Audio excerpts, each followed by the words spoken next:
Hi all.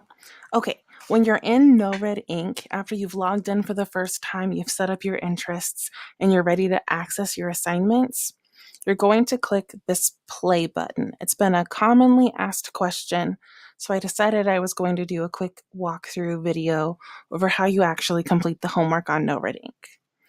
So I have my assigned homework. This is over commonly confused words. It'll tell you the topic. And it says that there are 7 topics embedded within, how many points it's worth. The points don't really overly matter too much in a homework practice, and when it's a due. So I know I have 2 days to complete all of my practice. As I continue practicing, the things up at the top will eventually change. When I start practicing some more things this school year, my practice average is going to change, as well as any quizzes that I take within the website. But I'm going to go ahead and click play because I'm ready to get my practice going. No Red Ink is an adaptive system. It's almost like the iReady test. When we took that, every student asked or answered questions asked specifically to them based on prior performance. So if I am quickly mastering concepts, then it's going to move me into more challenging practices. Same thing with No Red Ink, except it's not going to leave the topic. The more questions I answer incorrectly, the more practice questions it's going to give me. The more I answer correctly are showing that I've mastered that specific topic, the faster I'm going to have my practice counted as complete, because it's not going to give you extra practice within an assignment if you don't need that practice. So it does really kind of pay off in the long run if you carefully are thinking about what are the rules, how do I show this in a sentence, is this the correct response before I click submit, instead of being a little bit click button happy. Okay, so let's take a look at some of these assignments. I can see that within this 7 topics of commonly confused words, 3 have been assigned to me. I can go in any order. I don't have to go in kind of this web of trees. They don't necessarily build off of one another. So I'm going to go ahead and click the its versus its practice. And when I click this practice, it's going to show me other options. I can start my independent practice or start that homework right away without any like previewing of content, no notes or anything like that. Or if I'm like, this is a really foreign concept to me, I'm not sure I really understand it, I could click the lesson, which will show you some notes cards. If it's an extended rule or one of the more complicated rules or rules that have multiple examples, you can scroll down. This one will let me scroll down a little bit, but I don't really need to because it only has the 2 rules. After I've read this information, possibly jotted down any of this information in a notebook, I can click anywhere in this blue section to get out of this help screen. If my teacher assigns me a quiz, I could say quiz me, and if I've practiced it before, I could view my practice history. I think I'm ready. I'm going to click practice. Once I click practice, it's going to launch kind of a mini direct instruction example. It'll show me some examples. It'll show me some guided practice questions that I can get into. And then it'll show me practice questions like this one. So I have my directions listed up at the top. Fix any errors with apostrophes or plurals below.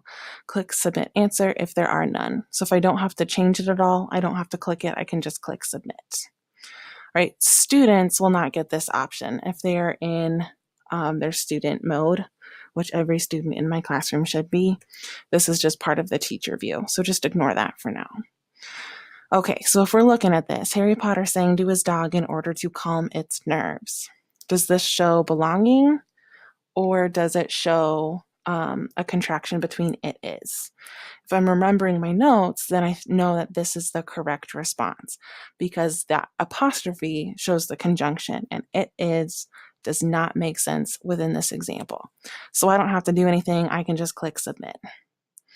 It'll tell me if it's right or wrong and then start filling up my progress bar. So I need to fill up all of these little sections. It's kind of hard to see on the screen, but there are little breaks in that line. And then the color varies a little bit, going from dark blue to light green. All right, that shows my mastery. Once that's full, then my practice is over. If I use a hint, students see the hint option where mine says show answer on the teacher view.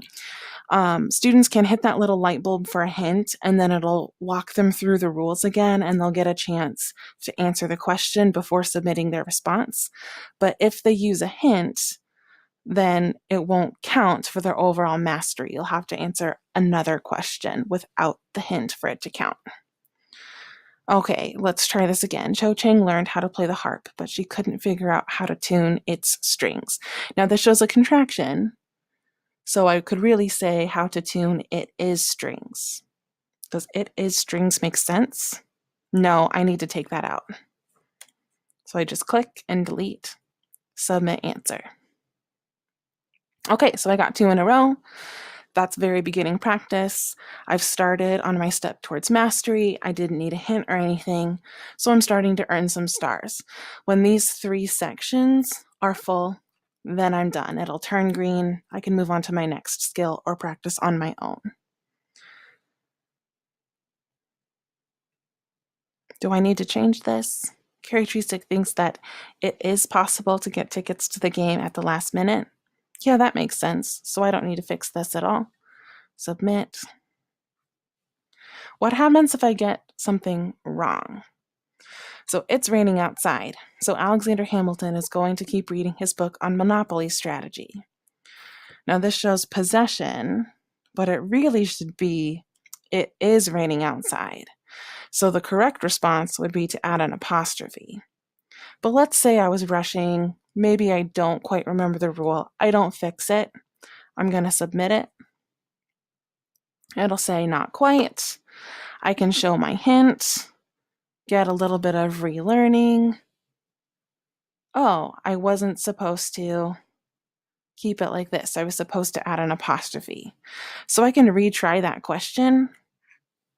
It just will add this little counter bubble. So because I got one wrong, it's saying, wait a minute, you haven't yet mastered this skill.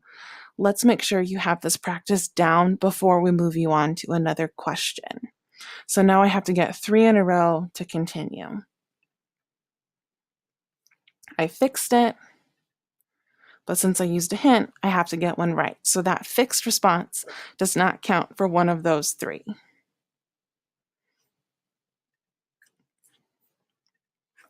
There's 1.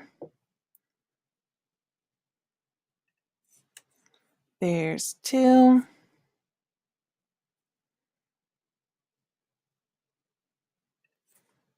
Add my apostrophe. There's 3. So now I'm back to my regular progress bar.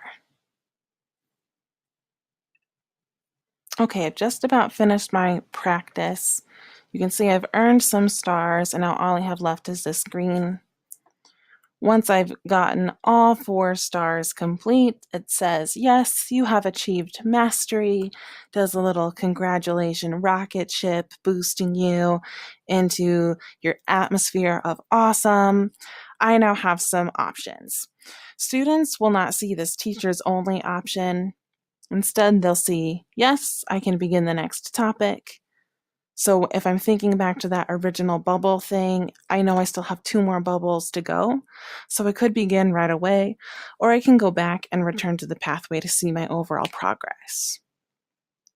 All right, I can see that my its versus its practice is complete. It now resembles a badge with a green check mark.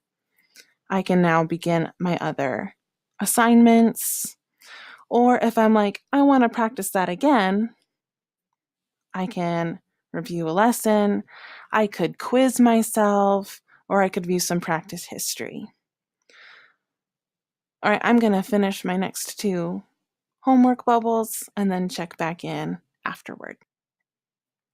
Alrighty, so I finished my top 3 topics, which has now unlocked the rest of my homework assignment. My next 4 bubbles are ready to go.